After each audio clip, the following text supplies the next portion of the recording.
when I designed my jobs, so that when you get into a job, you are not starting from scratch. More, you are starting from a high level, so that you understand things properly when people talk to you in technical terms about job framework, templates, and all this. But generally, in a tutorial, if you start looking at it, it will be only from scratch how to design a job. Work on a data flow, how to run it, only those things. But when we go beyond that, when you become a power user of data services or data integrator, that is where you are going to put more efforts to architect a proper solution for your client. So that is the same thing I try to do at one client location. So I'm trying to do the same thing here now, so that you can actually mimic yourself or enact like a very advanced developer. So that is about the templating and best practice methodologies, everything, whatever I have shown you so far. So if you look at my templating, I named it as EDW templates, under which I have two jobs. The two jobs, one of them is for flat file as a source or flat file as a target, which we are going to concentrate today. I'm going to run a job even and show you how to load a flat file from a source to target. And the second job is database as a source. So first let me talk about one job. So this is the proposed format. If you look at my presentation, there is a small difference between my presentation and what you see here. The only difference is this workflow. Here I used a script, and the end place even I used a script in my presentation. Whereas I realized instead of script, I better put it on a workflow. Inside, again, the initial script is still there. Earlier, how it was is the initial script was outside. To even show you literally how it was like this. It was outside. So instead of the workflow initialize, I had the initialize script. And the reason I changed it is, I will tell you. A script is a not reusable object, a non-reusable object, but a workflow is a reusable object. So in a project, if you try to make any changes to the initial script, which I was telling, this is the actual secret ingredient, as I told you, where you initialize all your global variables, you get information about the database you are running, the time you are running, everything what is required for you to understand what a job is doing. I see I have put this sleep command with a suggestion from one of my friend, but it is not required, so I'm going to take that off. Yes, please.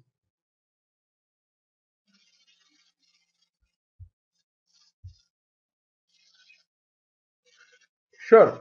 Script, we are going to today focus on it really into it. I'm going to show you. It is not I'm going to touch only on the basics. Script is required for us.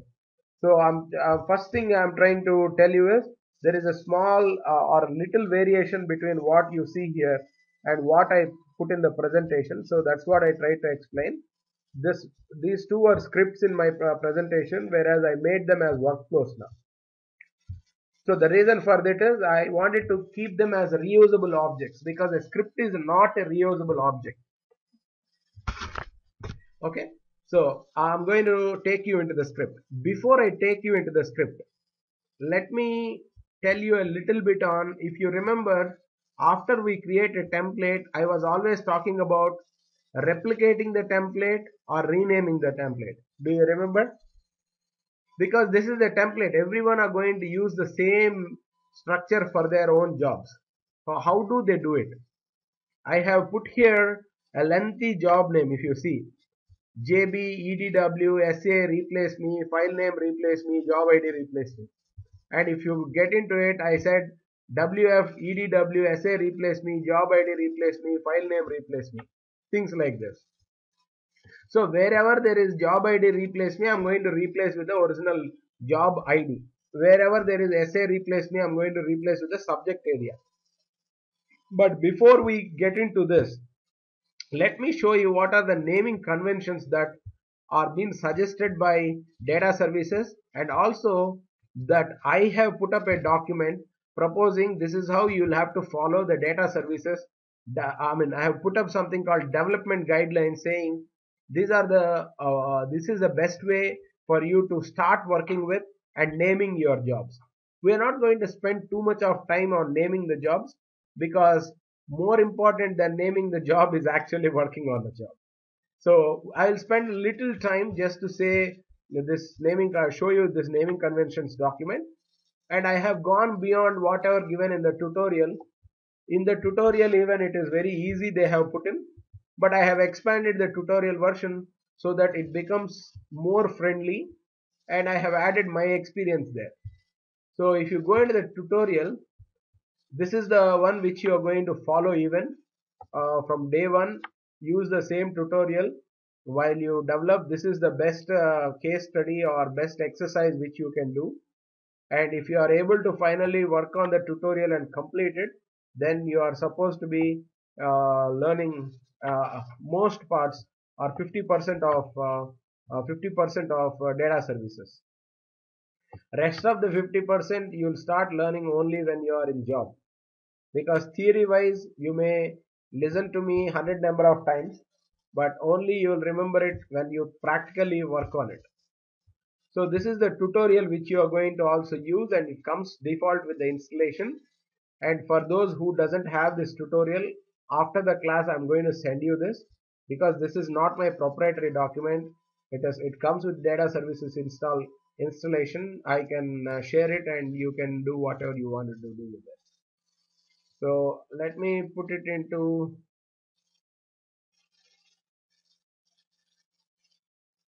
um, okay, I wanted to look at it parallelly. The reason is so that it is quick and easy for me to navigate. So data services by itself have recommended the naming convention. So we would also see what they recommended, and I will show my document what I propose so that you can understand and come to a median. And definitely these are all optional, guys. So whatever I'm showing, without this even you can develop a job. It is more like without knowing the rules you can still drive a car, but you cannot drive safely. So it is harm for you and harm for your team members if you start working without any knowledge about how to work on it. So here he has already given examples. uh, okay, I am having hard time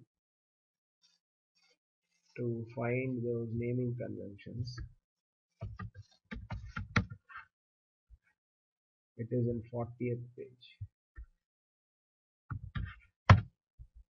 Okay, let me now change the view so that it is visible for you.